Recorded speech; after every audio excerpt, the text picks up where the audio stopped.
Welcome to the Militia Gaming community. I'm Trigger, and today we talk about the 2015 Mazda MX-5 in Need for Speed Heat. Let's go!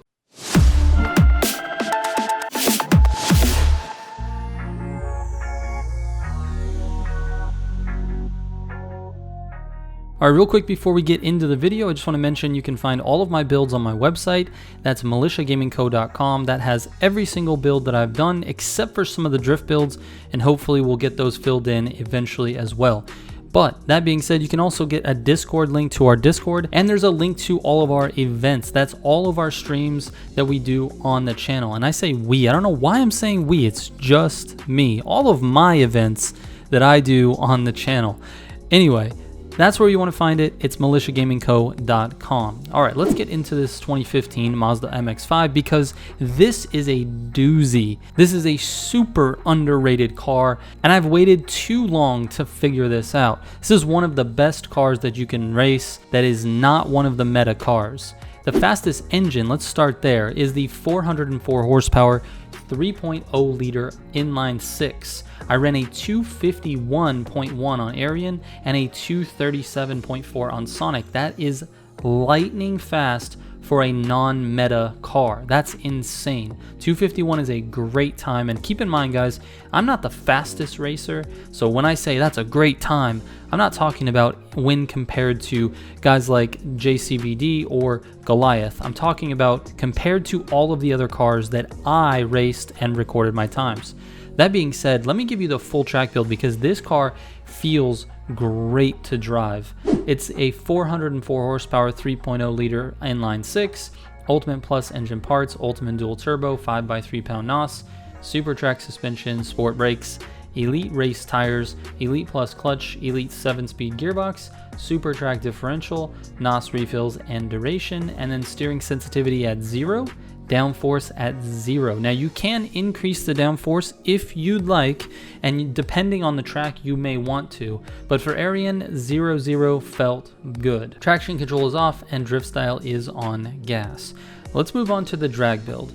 So for the drag build, it actually performs really well as well. It ranks 27th out of 131 cars. It's got a 1.83 0 to 60 and an 8.63 quarter mile. So that is really good compared to any other non-meta car.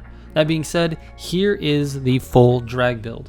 404 horsepower engine again, same engine parts, dual turbo. This time we're going to go with the 1x15 pound NOS. It pops a huge wheelie, so you're going to want to either NOS after you hit third gear or NOS around second gear once you've had the car straight and you know it's not going to turn when you hit the NOS. Alright, let's finish the build. Super track suspension, sport brakes, Elite drag tires, Elite Plus clutch, Elite 7-speed gearbox, super track differential, NOS refills and duration, steering sensitivity at 0, downforce at -5, traction control is off, and drift style is still on gas. Alright, let's move on to the drift build. Alright, so it's kind of rare to get a car that does very well with track, decently well with drag, and very well with drift. It's just not a combo that you see that often. The RX-7 is one of those types of cars. It actually does pretty well on pretty much everything in the game, but it's not the best at anything, and this one isn't either. But I say that just to say this thing is a beast when it comes to drifting. I mean, it really does score high. My average score is 105,128, and that's on that drift trial that's right outside the racetrack. I do a few runs to warm up, and then I record 3 tries, and I average the scores together, and that's what I've got, 105,000. That's insane. You can absolutely use this car to 3-star all of your events. And not only can you use it and does it score high, but it actually feels great to drift. It transitions very easily. You can easily handbrake tap and transition, or you can regular brake and transition, but I recommend a handbrake tap because that actually feels a little bit better. It's a little more snappy. All right, that being said, let's just get into the full build. It's that same engine, engine parts, and dual turbo as before. I've got the 5x3 pound NOS on it, super speed cross suspension, sport brakes, Elite drag tires, Elite Plus clutch, Elite 7-speed gearbox, Pro Drift differential, NOS refills, NOS duration, steering sensitivity at +5, downforce at -5, traction off, and drift style on gas. And lastly, let's take a look at its off-road build. Once again, this thing is a beast. It ranks 7th among all of the off-road cars that I've tested. I ran at 148.9 on HTV2 and a 310.5 on Rumble. That's really good compared to all of the other cars. It's very good, 7th in fact. So we have another top 10 car. It's absolutely phenomenal and I'm super excited to see that. But not only do we have another top 10 car, this car is great in every single build. This is one of the most well-rounded cars in the game. So that being said, here is the off-road build. Same engine parts, dual turbo, 5x3 pound NOS.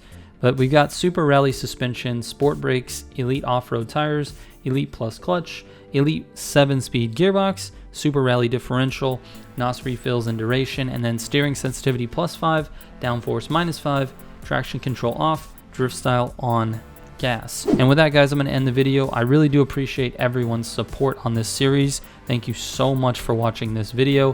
And if you really want to support the channel even more, you can leave a super thanks on the video that has helped you out the most, or you can become a member. We have 2 membership tiers, and they're $5 and $10, and you get exclusive emotes, badges next to your name in chat, and an exclusive Discord channel in our Discord, and members only community posts and members only streams. So that's what you're looking for in terms of the memberships. Not to mention, you will be supporting me in a way that I can't even thank you enough. All right, shout out to all the Heat 5 members that are currently members of the channel. Thank you guys so much. I will catch you on the next one. Trigger out.